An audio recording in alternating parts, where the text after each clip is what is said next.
The DJI Mini 3 Pro released just this past week on May 10th. And like all DJI releases, there's already a lot of hype surrounding it.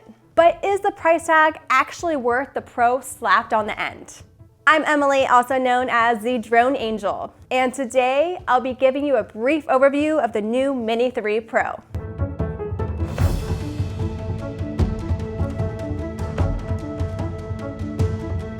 This won't be an all-encompassing review, but it should give you a general idea of where the Mini 3 Pro is at compared to its predecessor and other DJI drones. The $759 cost for a member of the Mini series is a hard sell for a lot of people, since Mini drones have usually been within reach for casual pilots and typical consumers. It's safe to say that the Mini 3 Pro really is trying to target a slightly more pro audience, and the specs reflect that. It has a 1/1.3 inch sensor, which blows the Mini 2's 1/2.3 inch sensor out of the water, and 4 times the megapixels of the Mini 2, 48 megapixels compared to the 12 megapixels. The Mini 3 Pro even has better aperture, with f1.7 versus the Mini 2's f2.8. It's no Mavic 3, but it's nothing to turn up your nose at. The Mini 3 is made even more worthwhile for professionals with an increased pixel size/density and the addition of log profile.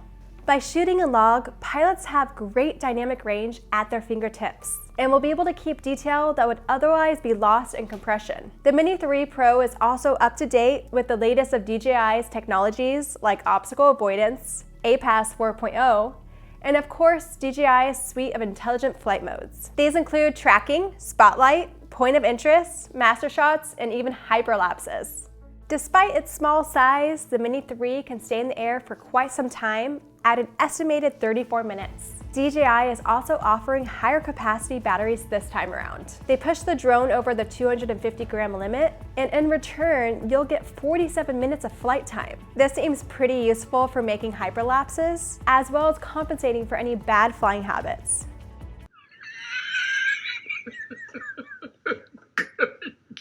Good one.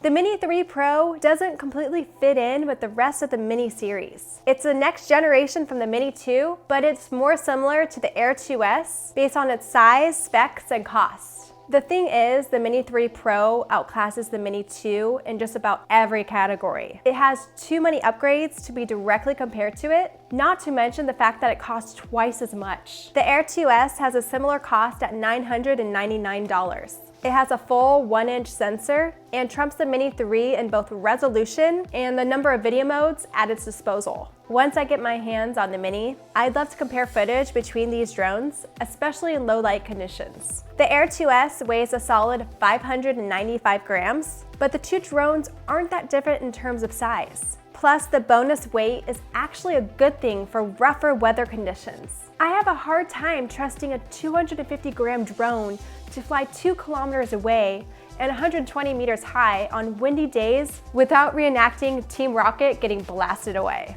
Team Rocket, blasting again! In some ways, this is also a plus for the Mini 2. Yeah, it will still get tossed around like a ping pong ball, but losing it won't be as big of a deal as it would be to lose a Mini 3. Whoopsies.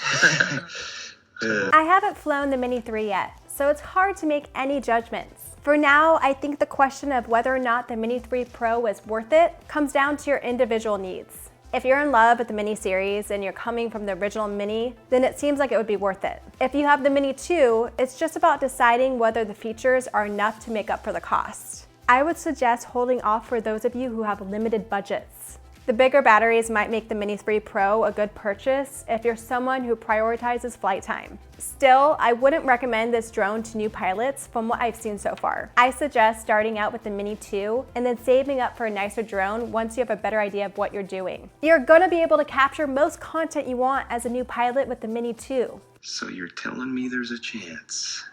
From my perspective, seasoned pilots won't be getting an upgrade from the Mini 3 Pro to begin with. I would recommend getting a more advanced photography and videography drone that has more weight and reliability, such as the Air 2S or even the Mavic 3 if you have the needs and the budget. Look at it this way. Professional filmmakers will want to use the Enterprise line, while advanced photographers and videographers will want to use the Air 2S and Mavic 3. The Mini 3 by design will never be capable as the other drones because of its lightweight build. All of this is just my initial takeaway. Things might change once I fly it for myself. I'm looking forward to being able to test this drone out, and I'll be releasing an in-depth review in a few weeks once I've had the chance to test out everything. For now, I'd love to hear what you all have to say about the Mini 3 Pro. Will it be the latest in a string of poor shopping decisions? Or is it forgettable? Let me know in the comments below.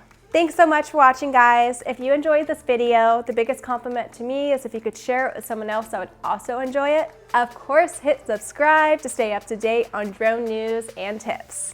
If you're interested, I also do online educational consulting and hands-on workshops where I teach you how to fly over whales and dolphins.